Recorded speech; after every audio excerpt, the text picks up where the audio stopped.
เพิ่นว่าจะพาออกเด้อลูกเด้อพ่อสิไปหาเงินก่อนพ่อบ่มีเงินว่ะยันเมียออกก่อนเด้เงินบัดบ่มีเด้อช่วงนั้นนะโดยเมื่อบัดพอดีเพิ่นก็ตายเลยนี่เพิ่นชงข่าวมาว่าตายแล้วอ่ะผ้าตายแล้วอ่ะกระบาบกระเบาะเราเป็นเอาไงสักไอ้เนี่ยก็เนาะโดนขนมนี่ปักละถือเด้อแป๊บหนึ่งเด้ออ่อนเลยอ่อนวะกูใช้ทึกครับพี่ครับมาไล่อยู่หรอว่าตัวนี้ฮะไล่ว่าตัวนี้ขี่ได้ว่ารถถีบได้อยู่เนาะเห็นเจ้าวานไปเฮียนวานย่างไปบ่ย่างไปบ่ย่างไปผู้เดียวขี่ต้องหวยสิขี่ต้องหวยมันเป็นมอนเลย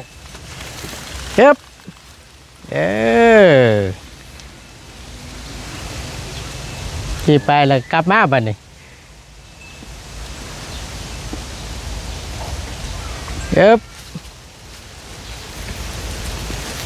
ขักบ่ลูกละนี่เอาตั้งใจเฮียนเด้อบัดนี้เด้อทางสาวเตี้ยเด้อที่ว่าพอเอาโตยเฮ็ดโตไปเด้อสาธุเอาพังคอยนะบ่รวยนะโอ้ยพี่น้องเด้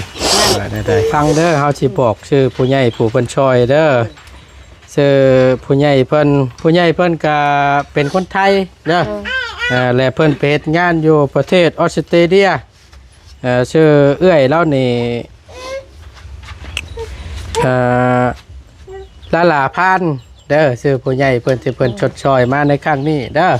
ก็มีแต่ว่าอยากให้ทั้งชาวเตี้ยอนุบมือขอบบุญขอบคุณให้คำอวยพรอวยชัยกับเอื้อยเพิ่นเด้อเอาเว้าผ่านนี่แหละ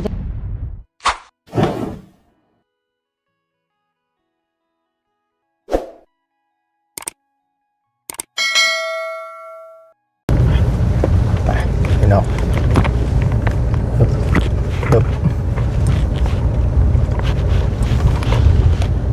คือสีคุ้นตากันเนาะพี่น้องเมื่อวานนี่ทั้งประตูนได้เข้ามาหาทางครอบครัวของสาวเตี้ยเพิ่นเนาะที่ว่าผัวเราถึกผ้าตายนั่นแหละพี่น้องเลยก็หลังจากที่ทั้งประตูนได้เข้าไปเยี่ยมยามทำข้าวเพิ่นเนาะก็ถือว่าเป็นครั้งแรกว่าสั้นซะได้มาอัปเดตแต่พอดีมีทางเอื้อยใหญ่ใจดีเพิ่นพี่น้องเลยอยู่ออสเตรเลียว่าสั้นเนาะเบิ่งก่อนพี่น้องเลยอย่าลืมเลยทางประตูนก็ได้พอดีทางเอื้อยเราได้เห็นในคลิป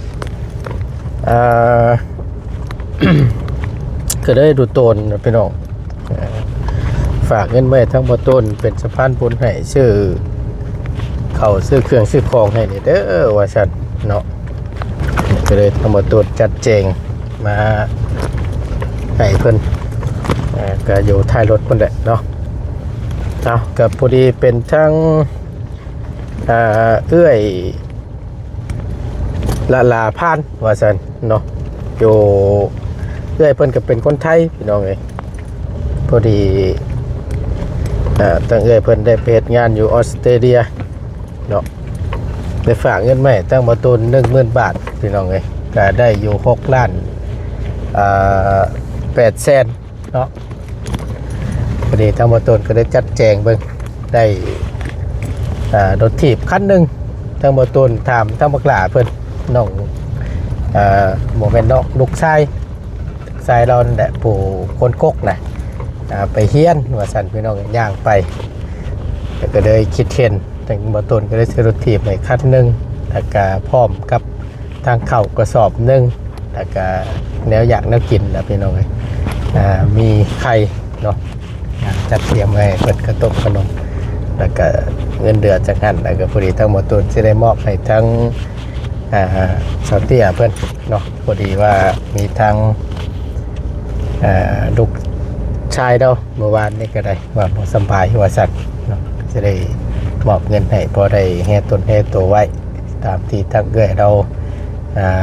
บอกพี่น้องได้บ่บุญ บ่ได้นะจอดนี่นะ จอดอยู่ห่มนี่เนาะ แม่นไปบ่ได้ โอเคพี่น้องเอ้ยเนาะอึ๊บอยู่เถียงบ่ได้บาดนี่พอดซ้ำ แต่ว่าให้เพิ่นเอามาเพิ่นได้แล้ว เนาะ รอ คำเพิ่นมีล้อให้เพิ่นเอาล้อมาอยู่เนาะ จังก็เอาลงมานี่นะ พูดมีพูดพี่น้องเอ้ยเนาะ ไปบ่ได้นี่ แม่นเนาะมีแต่ว่าเดี๋ยวคอยเข้าไปเบิ่งกันเด้อบ่บุญเด้อ น้อย เดี๋ยวเป็นในเดี๋ยวทีอันนั้นเดี๋ยวสิเอารถออกมาแกะเอาเนาะเอาก่อนอื่นพี่น้องเอ้ยฟ้าห่อนซ้ำบัดนี้เนาะเอากราบสำบายดีและสวัสดีเด้อพี่น้องเด้อสำบายดีกันเบิดสุขุสุขคนเนาะพบเจอกันช่วงเที่ยงหาบ่ายว่าสั้นซะเนาะอากาศร้อนมื้อนี้ก็ได้เอาก่อนอื่นเริ่มต้นก็ขอบคุญขอบคุณขอบใจทางเอื้อย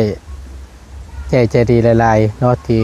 ยังไว้วางใจให้กับบาตูนเป็นสะพานบุญให้อีกครั้งหนึงเนาะทางบาตูนก็เป็นเกียรติอย่างสูงเนาะพี่น้องเนาะเอาก็จังใดก็ขอให้ทั้งเอื้อยจงอยู่ดีมีแห้งความเจ็บจะสู้ได้ความไข่จะสูมีปราศจากโรคภัยแก่เจ็บทั้งปวงทั้งใดเด้อบ่ว่าเสียธุรกิจการงานใดๆค้าขายง่ายมืออย่างอยู่ณตอนนี้ก็ขอให้เจริญรุ่งเรืองในหน้าที่การงานตลอดปีและตลอดไปเด้อพร้อมครัวเนาะสาธุเด้อไปพี่น้องตั้งประตูที่เขาไปเยี่ยมยามเพิ่นก่อนไปเบิ่งก่อนว่ามีหยังให้เพิ่นเอาแนวมาแก่เอาเนาะลมได้เป็นยังดีแต่ว่ามันลมแหละพี่น้องเอ้ยไปพี่น้องเอ้ยโอ้เสียงเพิ่นบอกเพิ่นพักเพิ่นเช้ากันไกลเติบอยู่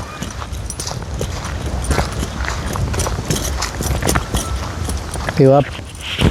อันเป็นบุญเพิ่นและพี่น้องเอ้ยเนาะก็ดีอกดีใจนำทั้งสาวเตี้ยเพิ่นหลายๆที่ได้รับการช่วยเหลือจากทางเอื้อยเนาะเอื้อยละพานพี่น้องเอ้ย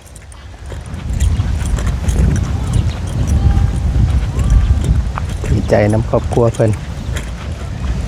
เห็นแล้วดูโต้นทั้งเอื้อยแล้วว่า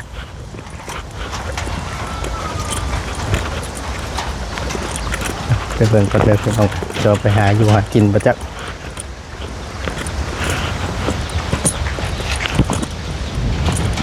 ลูก5 คนพี่น้องเนี่ยมีแต่ผู้ชายอ้อยต้อย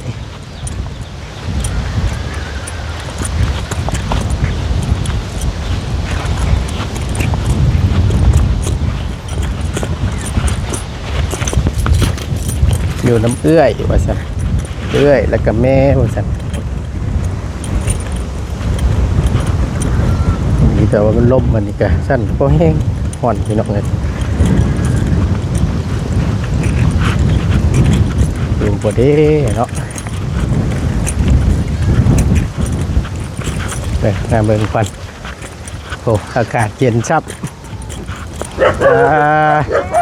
โอ้ยเจอหยุดเจอแขกผู้ใดครับเชิญระบาดนี่โอ้ยมันบอกครบเอ้ยโอ้ยอย่าว่าฉันกว้าเนาะโอ้ยจังว่าใจให้แท้จำกันบ่ได้บ่เนาะมาเมื่อวานนี่ก็มาอยู่โอ้ยใช้ปลากันเฮ็ดยักษ์นี่โอ้ยนั่งอยู่มันฮ้อนบ่โอ้ยหอนได้แนะนำได้กาแฟโอ้ยแม่ก็ทั้งมาแต่งานดอก มาแต่งงานรองงานแต่งบ่อยู่ในบ้านนี่บ่ในบ้านนั่นแหละโอ้สบายดีเรื่อยเด้อสบายดี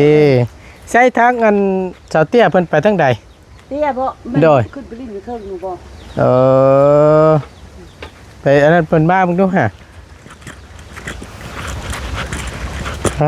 ฮ้อนแท้ๆมื้อนี้ก็ได้เนาะมาแต่งงานแต่งว่าซั่นสั่งงานกูฮะเตี้ยเอ้ยเตี้ยยายเตี้ยไปใช้เตี้ยห้องมันลงมาแน่ลิ้นมันฮ้อนเนาะบ่ได้ไปหาอยู่หากินบ่มื้อนี้ไปก็มันแดดอยู่ไว้อากาศเนาะไป ถ้าไปหาการเราก็ขึ้น เออ ไว้ได้เด็ดแบบนี้ห้องมันลงมาแน่เพิ่นมาหาแน่ โดยอันนี้บ่อันหม่องอันตั้ง โอ้ยจะเพิ่นอยู่นี่แหละไอ้เล่มาแล้วก็ น้องเพิ่นนอนน่ะ ถ้าลูกถ้าเจ้านอนนี่ เออ นี่เลยจะโอ้ย เออ ย่าเลยตะกี้แม่ก็ไม่รู้จักดอกแม่วันนี้แหละเขาเจ้าว่ามาโตคือบอลเอาเบอร์โทรคุยเบิ่งเพิ่นนู้ไอ้บ้าบ้านบ้านมึงนะว่า เออ แม่เลยว่าโอ้ยกาโทรอยู่บ่โน่เพิ่นจะไปลองเบิ่งแม่ เอ ก็ได้ อ ลองเบิ่งดูคำถาเนาะว่าได้ว่าแต่คันนั้นเขาเจ้ามีนะเขาเจ้ายังซอยว่านะ โดยเรากับพอดีทั้งเอ้อยแล้วแหละโทรหาพี่น้องเอ้ยคือว่าตัวนะเว้าเนี่ยอยู่เซโปนเอาขึ้นเซโปนช่วงนึงน่ะก็ได้ลงมาก็ได้แวะเข้ามาหา ถามมื้อนั้นน่ะถามเมืองหนองนางมึงสิให้กูนั่นโทรบ่กันว่าโทรแล้วกูสิโทรเบิ่งเพิ่นแต่เธอเพิ่นสิปิดไปได้ก็เพิ่นช่วยเหลือก็เฮ็ดดีนะใส่พ่อกับแม่กันนั่นงมสะเท้าน่ะ เท่าแล้วเนาะเราก็ได้จักสิว่าได้พี่น้อง ใช่ เอ้ย ไปอยู่น้ำน้องก็อย่ามันมีถือมีตรงกัน ถึ ถึงมามันรู้หลายนะ ๆ แม่ก็จังว่าปรึกษาเบิ่งว่าก็แล้วแต่ได้มันน่ะนะ ปันวันนั้นแหละกูสิโทรเบิ้งมานะ มันดจักสิว่าจังใดทั้งผู้อันนับผัดผัวเตาะขาดเสาหลักว่าซั่นซะผัวตายปะพี่น้องเอ้ย ตะกี้ก็อยู่น้ำพุไปอยู่น้ำพุได้หลายปีเลยมาได้ลูกปั๊มกะปี้หั่นแล้วก็ไม่ได้มาอยู่น้ำพ่อน้ำแม่กันแม่เท่าช่องเท่าแล้วก็แม่แล้วไปเบิ้งคือน้องก็ช่วยแล้วเข้าไปเข้ามาแบบอยู่น้องนะเขาไม่ได้อยู่ปกตินะใส่แม่นี่แล้วกับอันเอ้ยผู้นั้นผู้นั้นก็คือว่าเขาครอบครัวกันเฮานั่นหลายบัดจริงใจเพิ่นเนาะคือนะนี่คือลูกสาวได้ แม่น นี่คือลูกสาวเอง แม่น จริงใจเพิ่นคือ มติแล้วตัวนี้พ่อเข้าใจอยู่เนาะกันก็พี่น้องเอ้ยโอ้เกิดก็บ่ได้ใส่เนาะตัวเนาะโตมันบ่ฮ้อนตีนบ่โตนะบ่ฮ้อนตีนบ่โตบ่เกิบก็บ่ใส่ โอ้เกิบไปใส่เกิบนั่นคือบ่ใส่เด้บ่คือบ่ใส่เด้ฮ้อนจับ นำแม่งไปไอ้ โยกบักกระดานให้ที่ตายนี่บักตะวันนี่ฮะให้ครับ เอาพี่น้องเอ้ยก็มาฮอดพอดี สบายดีเด้อสบายดีน้อง มาเรียกว่ามันนี่เรื่องมาสอง กับป้าบุญเพิ่นมา2คนนั่นแหละเนาะ พอดีละทั้งอันในตู้แล้วเอาพี่น้องเอ้ยทั้งลูกผู้น้อยนั่นก็ได้เนาะขออนุญาตนิดไปเด้นั่นแหละโอเคกินแล้วบ่เข้านะ กินแล้ว ได้ยังกินมัน ตำหุ่ง ตำบักหุ่งอ๋อบ่ได้ไปแย่ไก่บ่แดงบ่ฮะบ่ได้ไปบ่ยีดิดลูกล่ะ ไปเล่นบ่ได้ หนีบจับเจือก็ได้หนีบจับเจือบีบ ไปที่คนเมื่อบ้าน โอเคนั่นแหละลูก นั่งจะชื่อลูกล่ะ นั่ง นางจะชื่อ เพิ่นจับได้ค่ะ อันนี้ไม่บอกเนาะอันนี้นะ อันนี้แหละผู้นี้ละให้น้ำพี่น้องเลยเมื่อวานนี่ก็ได้เห็นแม่ให้ก็ให้ซ้ำกันเลยเนาะผู้นั่นกับผู้นี่ผัวปีท้ายปีบ่นี่ เลย ไผเป็นอ้ายไผเป็นน้อง2คน ผู้นั้นแหละเป็นอ้าย ผู้นั้นบ่ นี่เป็นน้อง ผู้นี้เป็นน้อง แต่ผู้นั้นแหละเป็นน้องของผู้นี้ผู้กี่หาย อ๋อผู้ลูกชายหล่าเจ้ากับผู้ชายคือกันบ่ โดยผู้ชาย ก็จะประมาณแต่ผู้ชายแต่ จักแล้ว เนาะพอแห้งเด้อขะลองคือกูมือนี่ครับเว้ย โอ้ย ใหญ่มากเลยทางขึ้นเก่งเด้อ จะมันจะหาเงินจะมันจะไปมาไปเก่า ก็ทั้งว่านี่แหละเนาะ ไม่ตู้เลยที่ได้แล้วหออึดใจ โดยยาเพิ่นแล้วไอ้แต่ได้แสนนั่งกับเจ้าลูกล่ะ นั่งดีนั่งดีวะ นั่งกับเจ้า ตี มั ได้ นจับมือนำได้ ไปบอกไปอยู่บนปุ๊บ บ่ค่อยปากเนาะ บ่ค่อยปากได้ เดี๋ยวว่าเพิ่นยังบ่ดึกบ่ ยังติ๊กเพิ่นบ่ลึกเพิ่นบ่เคยเห็น โอ้แต่ว่าช่วงนี้นี่คือสิเห็นเบิดหน้าพ่อนี่เนาะ เห็นบ่เห็นแต่ผู้น้อย บ่เห็นแต่ผู้น้อยนี่เนาะ โดย เพราะว่าตอนอันพ่อเพิ่นเสียนี่ยังถือผ้าอยู่ โดยยังถือผ้าอยู่ แต่จักเดือนช่วงนั้น ช่วงนั้นนะ ที่พ่อเพิ่นเสียป้าน่ะ ขอที่รอดันเป็ดเดาดึง เก้าแล้ว เอา สิว่าง่ายๆเกิดใกล้สิคลอดแล้ว โดย ช่วงพ่อเพิ่นเสียเด้ โดย อืม เอาเจ็บแรกคนนึงน่ะเจ็บท้องน่ะเจ็บไปแล้วเพิ่นว่ามีเงินมีคำจะฝาออกเด้อลูกเด้อว่ะ อืม อันพอสิไปหาเงินจะก้อนว่ะ เออ ไปแล้วก็บ่ได้จ่ายเลย ผู้พ่อเพิ่นนั่นบ่เว้า โด นะ ยพ่อเพิ่นว่าจะพาออกเด้อลูกเด้อพ่อสิไปหาเงินก่อนพ่อบ่มีเงินว่ะ เออ ยันเมียออกก่อนเด้ บ่ เงินบัดบ่มีเด้อ ช่วงนั้นนะ โดยเมื่อบัดผู้ดีเพิ่นก็ตายเลยนี่เพิ่นชงข่าวมาว่าตายแล้วอ่ะผ้าตายแล้วอ่ะ กระบาบกระเบาะเราเป็นเอาไงสั่งบอกว่ารับลูกน้ำเมียนี่ได้เนาะ ลูกเมียก็บ่ฮู้จักเด้ บอก ว่าเพิ่นสิมาเด้ เอา ไปตอนแรกอันมาชงลูกหายอยากไปนำ เออ มาชงลูกแล้ว อันนี้นั่นไปจนฮอดพุ่นแล้ว กลับคืนมาบัดนี้มาชงลูก ขึ้นมาชม บัดนี้ลูกลิ้นเลยลูกลิ้นลืมเลยแล้วเพิ่นเมื่อผู้เดียวเพิ่นบัดนี้ เออ ลูกก็บ่เห็นบัดนี้เมียก็บ่ฮู้จัก เออ เพิ่นไปบัดนี้ เออ เพิ่นบ่ได้บอกได้เพิ่นยันลูกเพิ่นเห็นยันลูกหายน้ำมันแดดเด้ อืม แต่บ่อยากให้ลูกไปน้ำมันว่า อืม แล้วก็ขึ้นมาชงลูกแล้วก็เมื่อผู้เดียวบัดนี้ตกยามมื้อแรงมาเพิ่นก็ชงข้าวมาว่าผ้าตายแล้วเพิ่นว่า ตอนรับไปน่ะยังบ่ทันได้เฮ็ดงานจำบ่ด้วยนี่นะ ยังบ่ทันได้เฮ็ดหยังจ้ำฮักก็ไปว่าสิไปเฮ็ดงานแหละมื้อนั้น โอ้ แล้วยังบ่ทันได้เฮ็ดซ้ำ เออ ตายก่อน จ้าพี่น้องเอ้ยย่อง่ายๆมือเพิ่นลงแต่เฮือนน่ะเพิ่นบอกลูกบอกเมีย อืม บอกทั้งมันประคำนี้อยู่ในท้องนี่ เลย อย่าพาออกเด้อว่า เลย เงินยังบ่ทันมี เลย พอไปหาเงินก่อน เลย พอพาคลอดว่าซั่นซะเนาะแล้วบัดนี้ไปแล้วแล่นออกไปแล้วบักคำนี่เล่นไปนํบ่ลูกนี่เล่นไปนํ เล่นไปน้ำเลยเพิ่นมาชง แล้วกลับมาส่งลูก เลย กลับมาส่งลูกแล้วไปไหมบัดนี้ ไปไหม ไปแล้วไปฮอดหม่องเฮ็ดงานบ่จังหวะอัน บ่ได้ฮอดโมงเฮ็ดงานเอาลูกไปนำฮอดเครื่องทางแล้วกลับขึ้นมา เออ กลับขึ้นมาแล้วมาชงลูกบัด อื นี้ ม แล้วก็นั่งลิ้นอยู่มีลูกลืมเลยลักไปบัดนี้ อ่า รถไปบัดนี้ลูกก็บ่เห็นบัดนี้ เออ แบบยามมื้อแลงเพิ่นก็ชงข้าวมาว่าตายแล้วเพิ่นว่า นั่นแหละ พา จะว่าหลังจากที่มาส่งลูกเนี่ย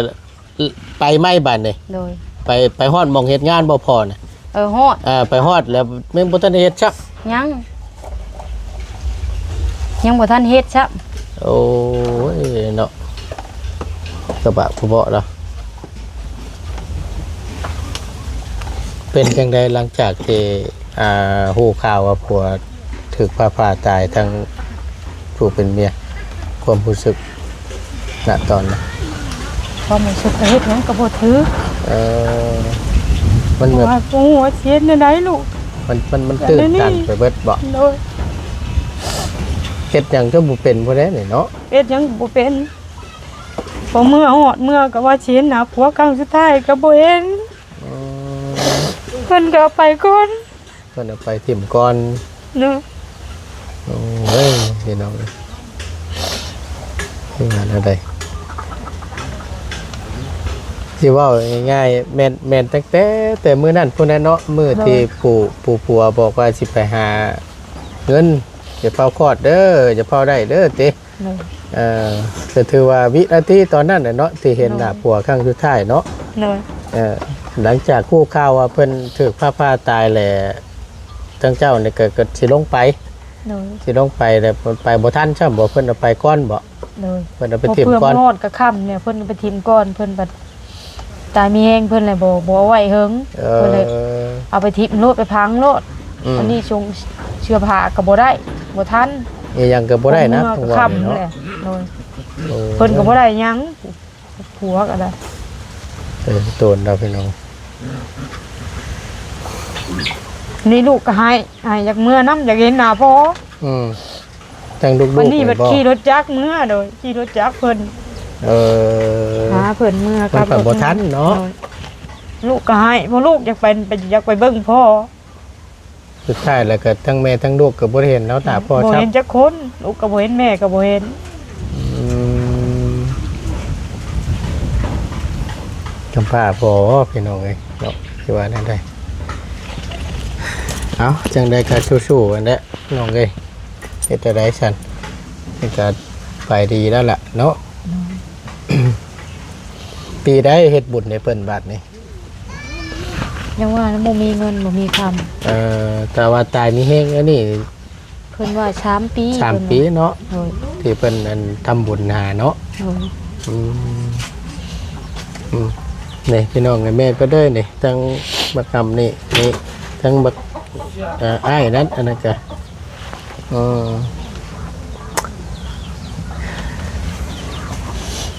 ผู้ชายผู้ทุกกกน่ะเนาะ โดยปุกกกอันนี้ ไปเฮียนมีบักหลาไปเฮียนเนาะ โดย ลูกเจ้าคนเดียวนี่บ่ไปเฮียน ไปผู้นี้ก็ไปแล้วให้แม่ไปเผาแม่บ่ได้ไปแม่ย่างน้องบัดนี้แต่บ่ไปบัดนี้จะไปแต่อ้ายผู้เดียว เนาะ โดย มาพี่ครับมาพี่มาใกล้ๆแม่เจ้านี่สบายดีดูสบายดีปะลุงก่อนโอ้ยเนาะเป็นน้อง เป็น นี่ คนบ่มักปากเพิ่น บ่ โดย บ่ค่อยเว้าเนาะ ถามจังว่าบ่ถามเนี่ยบ่เว้าเพิ่นเป็นคนบ่มักปาก บ่เป็นหยังบ่เป็นหยังหมดที่แหละเพิ่นยังบ่ดึงเอาสั่นผู้ดีแหละมีแต่ว่า หม่องจอดรถไกลๆซะไปดอกบ่มีทางเข้าพอดีเฮาอันนั้นเด้อเฮาซื้อข้าวมาให้ โดย ข้าว1กระสอบเด็กก็พร้อมแล้วอยากแนวกินจะรถพุ่นได้มีแนวไปแก้เอาอยู่บ่ มีแต่โลเข็น เอาลอกเข็นก็ได้ไปเพราะว่ามันก็หลายเติบอยู่ได้มีแต่ว่าไปช่วยเอาน้ำเฮาเนี่ยไป ขอบใจเลย ไปเอาน้ำเฮาเนี่ยอยู่รถพุ่นแหละไป ใช้โลได้ใช้โล นะหาเพื่อหาแห้งอย่าเด้อไปพออันเจ้าอยู่ได้อยู่บ่ ฮะได้ ไปเอารถเข็นมาไปนะไปจะมาพอดีนะทุกเทื่อนี่ก็บ่ได้อยู่ได้เนาะไปหาไข่มดแดงบ่ มื้อนี้ก็ไปแล้วป้าลูกไว้น้ำอ้ายเพิ่นยันเพิ่นให้แล้วมาไปบ่ได้เฮิงบ่ได้ก้อยบาทนึงแล้วก็มาบ่ได้ขายซ้ำมื้อนี้ โดย ถ้าดูโตนแล้วไปหน่อยโอเคมาครับ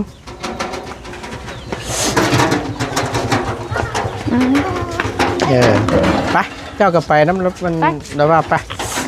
โอเคห่อนเน็ตไว้นึงเห็นแบตเตอร์นี่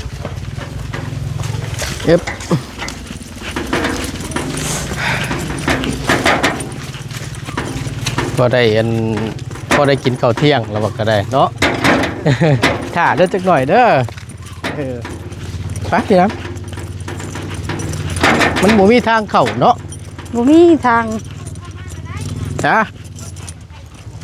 บ่ แม่ทาง มันโค้งทั้งพี่ก็ได้บ่ เข้าปวดทั้งพูดและปวดทั้งหัวทั้ง โอ้ยาล็อกเป็นได้อยู่ดอกคอยอยู่มา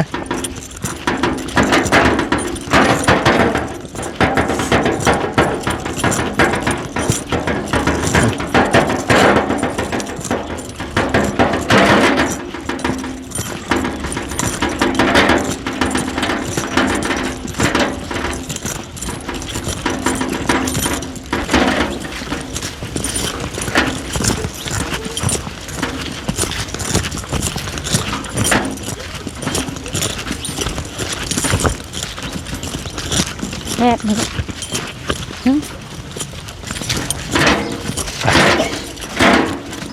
หอดชับ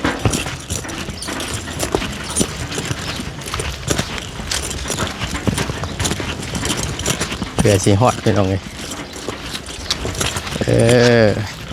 มาทับที่ก็ได้โอเค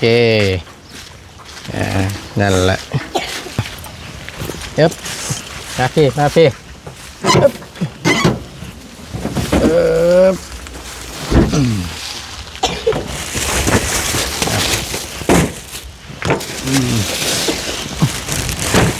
ไอ้เนี่ยก็เนาะโดน10 โลเป็นออก6 แสนสอบหนึ่งอันนั้นเอาออกเลยป่ะหรือว่าบ่ได้ป่ะเขายำเกาะนะ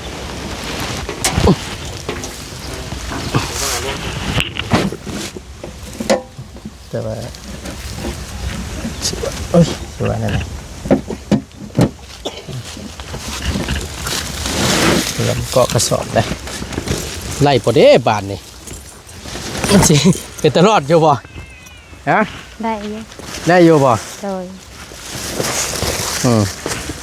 ขนมนี่ปักละถือเด้อ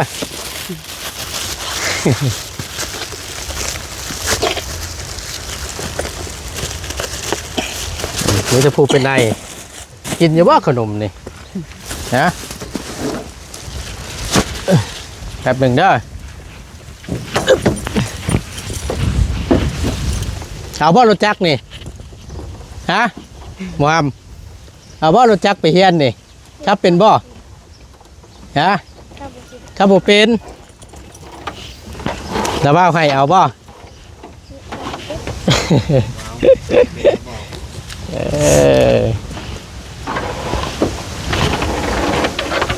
เอารถนะนี่รถจักรนี่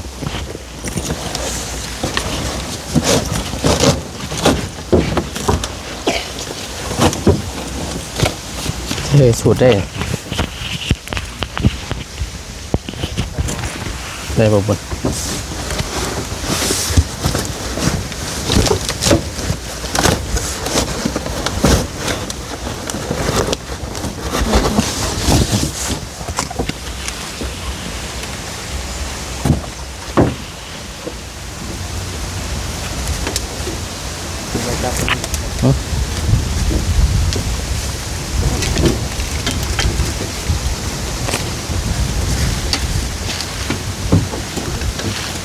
สิบ่ขึ้นกระช่างเอาขึ้นเนาะ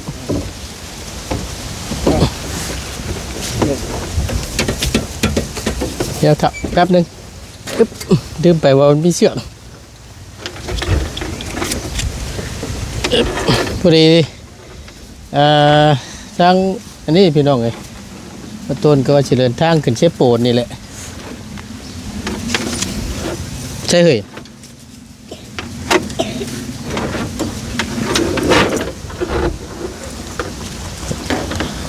ชูได้เด้บาน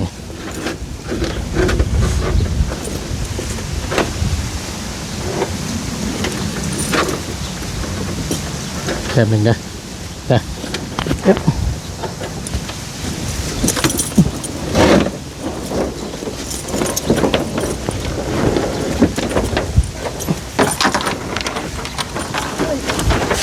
เด็กไปยืนหน้าค้าเลย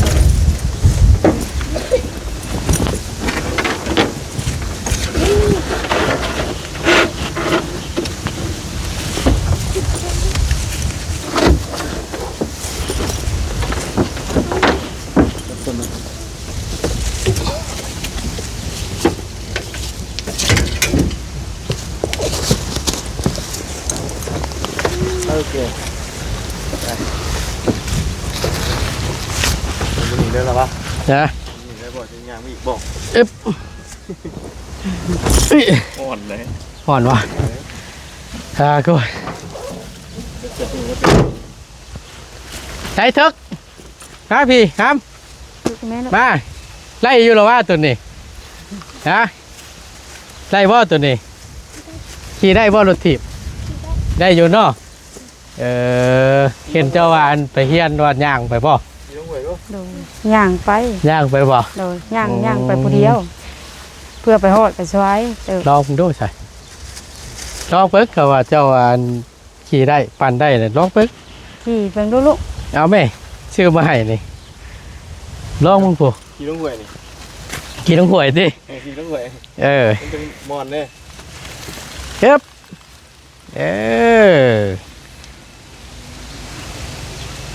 ขี่ไปแล้วกลับมาบ้านนี่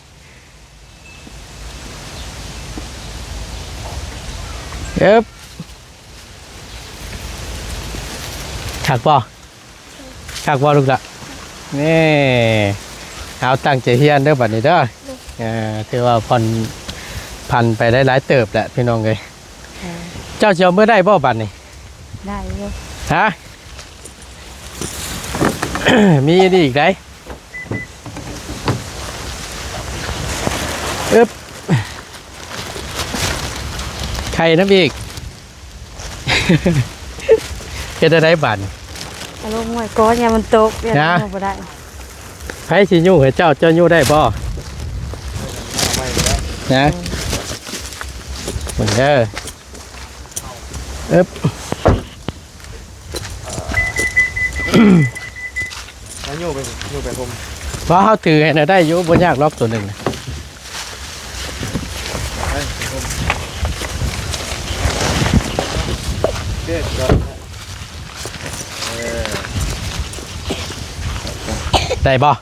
เจ้ายู่ได้บ่ ได้ ได้อยู่เนาะ โดย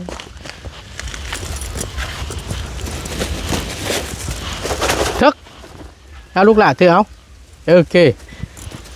มาตัวนี้ยากดอกเขาถืออันนี้ก็ได้ดอกนี่ดิโอเคไปบานนี่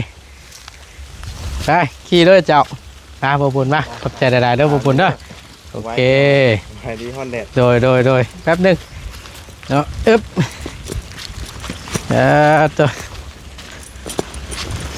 งานพอได้ร้อยป่านนี่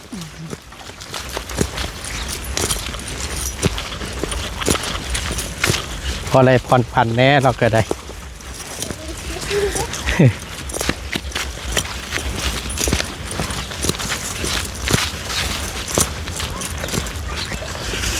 ก็ไว้ที่เราก็ได้อึ๊บบอกเป็นยังทอดก่อนต้น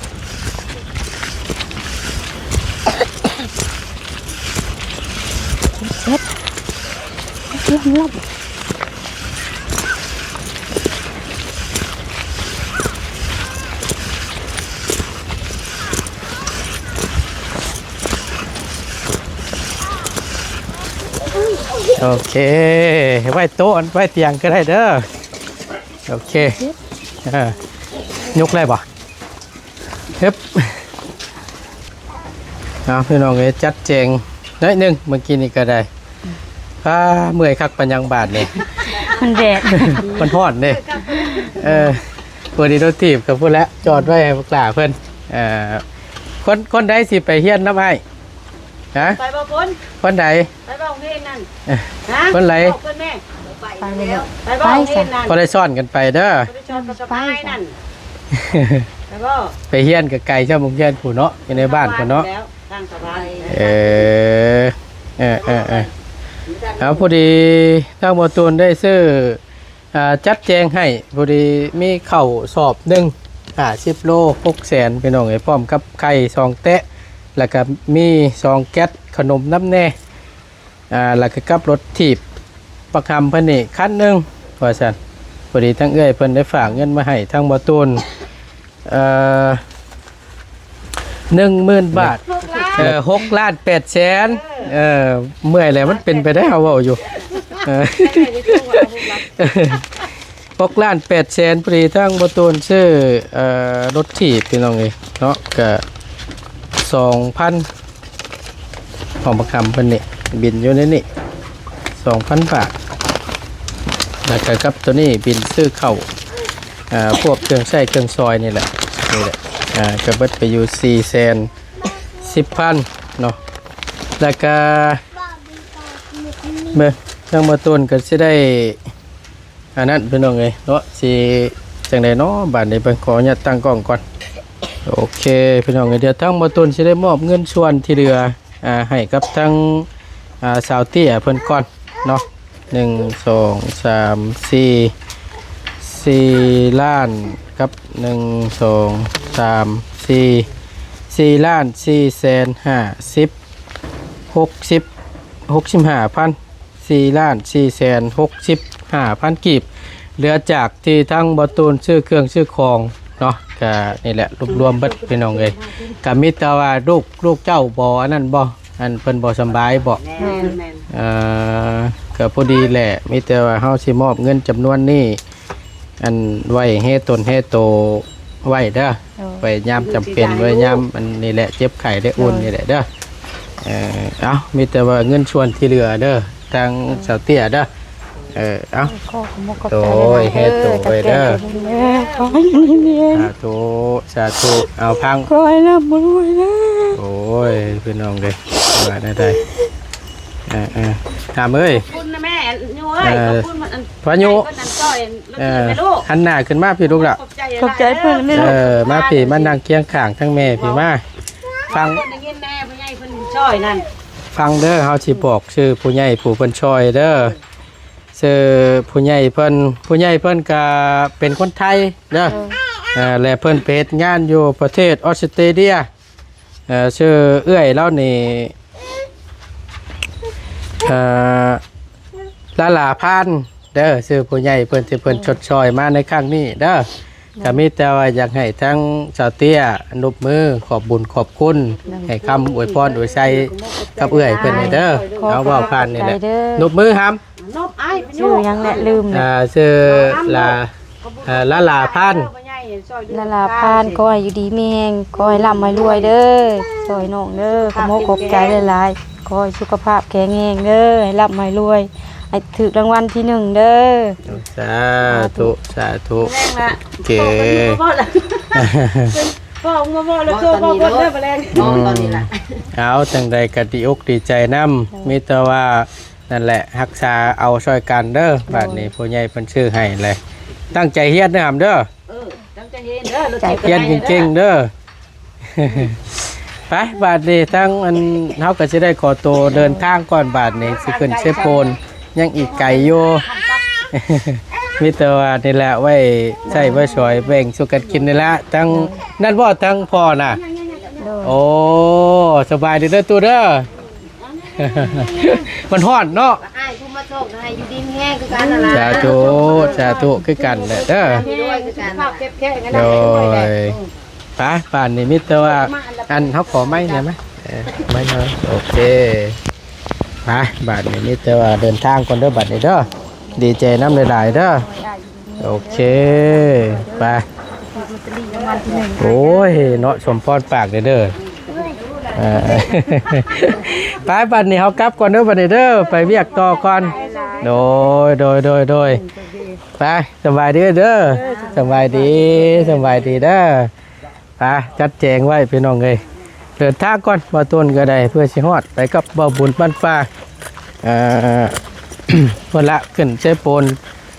คือเก้าพี่น้องเลยบ่พิษบ่ถึกแต่มันฮ้อน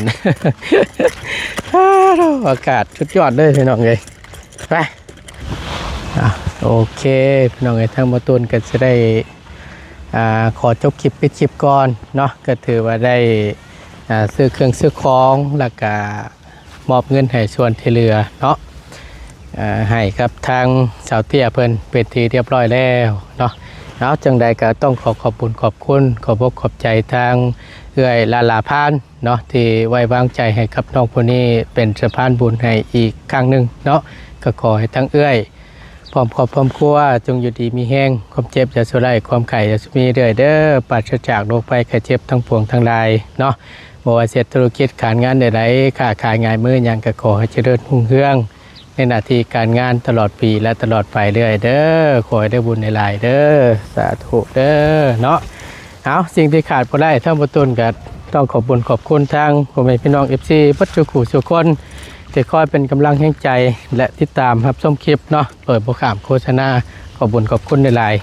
อยู่ดีมีแห้งพี่น้องเจอกันเจ็บปวดเด้อพี่น้องเด้อไปสบายดีเด้อขอตัวเดินทางก่อนบาดนี้เนาะฮ้อนซับ